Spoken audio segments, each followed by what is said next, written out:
Comme ça, c'est le contraire de perversité.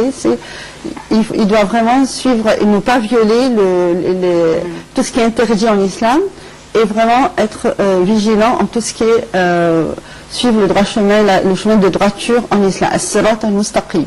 Et pour les personnes qui ne font pas tout cela, par exemple, qui sont violents, qui agressent les autres, qui bousculent les autres, parce que ça arrive parfois à la Mecque. Absolument. Donc, est-ce que ces personnes-là, leur pèlerinage est considéré comme invalide? Non, on ne peut pas dire Al-Hajj al-Mabrur. C'est un pèlerinage qui est vraiment, qui a beaucoup de compassion, d'humilité. On voit qu'ils sont arrogants, ils se mettent en colère facilement. Ils n'ont pas compris le fondement de la foi en islam. Et le prophète salam, il a dit j'étais envoyé sur terre afin de parvenir le bon caractère. Ainsi, le bon caractère, il est très important de faire preuve en tant que bon musulman qu'on on a un bon caractère, c'est-à-dire on ne peut pas prononcer un mot qui est d'insulte ou quoi que ce soit. Il faut se comporter avec beaucoup de compassion et vraiment quand on apprend machallah, il y a un hadith qui est très beau, que le bon caractère il peut effacer les péchés comme le soleil il fait fondre la glace. Subhanallah. Aussi un autre hadith qui dit que lorsque un pèlerin, ou pas un pèlerin mais un bon musulman qui se comporte avec un bon caractère, il a le mérite de celui qui jeûne toute la journée et qui veille toute la nuit en prière. Alors vraiment, c'est très important de prendre le prophète comme un exemple de bon caractère. Ainsi, il faut comprendre que pendant le pèlerinage, c'est une éducation, une école pour cohabiter avec les autres, de se comporter avec les moralités, les meilleures moralités sur terre, que ce soit bonne conduite, ne jamais mentir, ne jamais trahir les autres, ne pas se mêler dans les affaires des autres. Enfin, donc en fait, docteur, le but du pèlerinage, c'est quoi? C'est la bonne conduite du musulman, l'habituer à bien se comporter? L'habituer à bien se comporter sur les deux plans.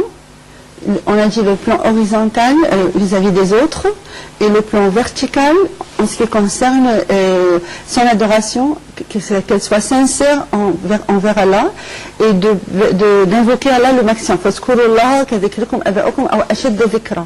Et il faut vraiment invoquer Allah tout le temps, car Allah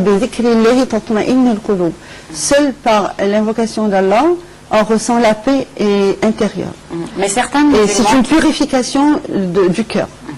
Parfois, des pèlerins, ils dorment par exemple toute la journée pendant le pèlerinage, le soir aussi. Ils se réveillent juste pour accomplir les prières ou bien pour faire juste tout ce qui est obligatoire. Et à part cela, ils le prennent un petit peu comme un... Et surtout, ils se plaignent tout le temps. Ils se plaignent aussi. Il y en a qui se plaignent et il y en a qui sont coquettes, par exemple pour les femmes qui sont assez coquettes pendant le pèlerinage. Et qui fument, tout ça. Ils n'ont pas de respect. Même celles qui fument. Il n'y a pas de respect pour le pèlerinage. Et vraiment, il faut respecter les autres et respecter quand même qu'on est sur une terre sainte, que chaque péché est multiplié vraiment et chaque bonne œuvre est multipliée la récompense. Donc tout ça, ça peut rendre le pèlerinage non valide? Non, je ne peux pas dire non valide, mais il y a des niveaux de récompense. Parce que tant qu'ils ont effectué les 4 piliers, il est valide.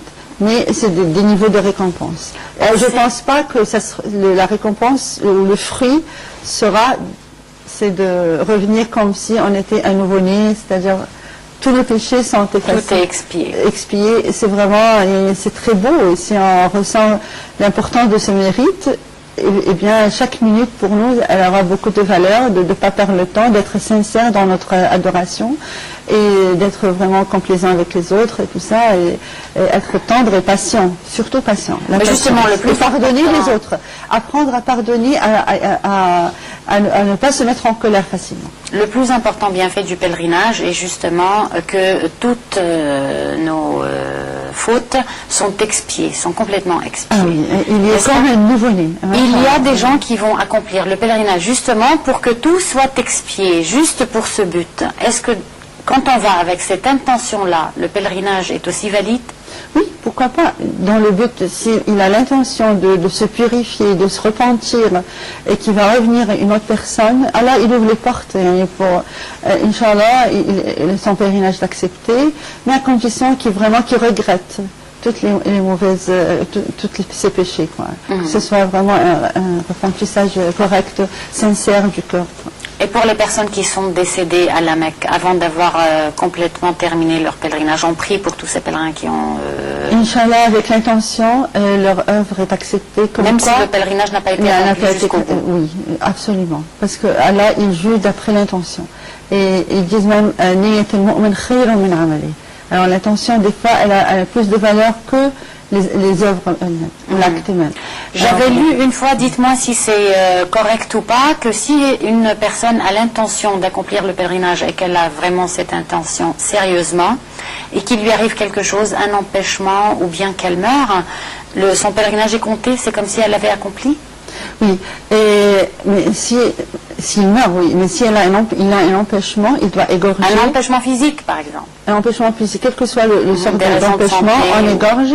Et avant d'ôter le haram, l'état de haram, il faut revenir pour effectuer le pèlerinage. Mais s'il est décédé, il est décédé dans un milieu saint, un pays saint, machallah, et il est enterré parmi les... Non, je veux dire une personne de son pays, à partir de son pays, qui n'a pas été encore à la Mecque, mais qui avait l'intention d'y aller. C'est pour ça, oui, je dirais que il faut pas reporter le pèlerinage. En général, dès qu'on a suffisamment d'argent, on a de la force, il ne faut pas reporter le pèlerinage pour ne pas se retrouver dans une telle situation. Mais s'il y arrive une telle chose, pas de problème.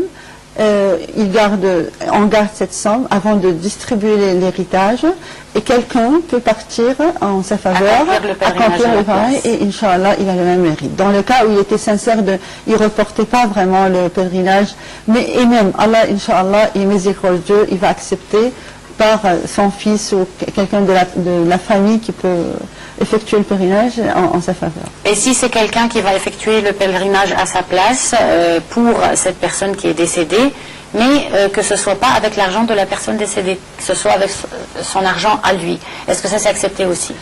C'est pas la même chose parce que normalement la personne qui doit le pèlerinage est obligatoire pour ceux qui ont les moyens. Et ceci veut dire qu'il n'y avait pas assez d'argent à hériter de la personne qui est décédée. Ça veut dire qu'il n'était pas obligatoire pour lui d'effectuer le pèlerinage. Alors, il n'est pas recommandé par quelqu'un d'autre de l'effectuer. Donc, il faut absolument qu'on ait suffisamment d'argent. Mais on dit un temps avec les habits. Ça, c'est une autre école qui dit que l'argent du fils ou de la fille même appartient aux parents. Alors, il peut, en tant que birr al-walidin et la bienfaisance ou la bienveillance envers ses parents, il peut offrir ça à leurs parents. On voudrait, avant de terminer, parler du comportement du pèlerin après le pèlerinage, une fois qu'il ait accompli le pèlerinage. Eh bien, après le pèlerinage, il doit, maintenant qu'il a été exercé en quelque sorte dans cette école spirituelle, et là, il doit savoir comment cohabiter avec ses voisins. Maintenant c'était un peu avec toutes les nations du monde entier, maintenant les voisins, que ce soit les voisins musulmans ou non musulmans.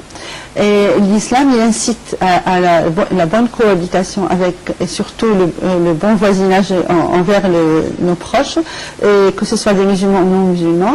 Et même un verset du Coran, j'aimerais bien signaler ça pour montrer comment la tolérance en islam, un verset du Coran a été révélé pour défendre un juif.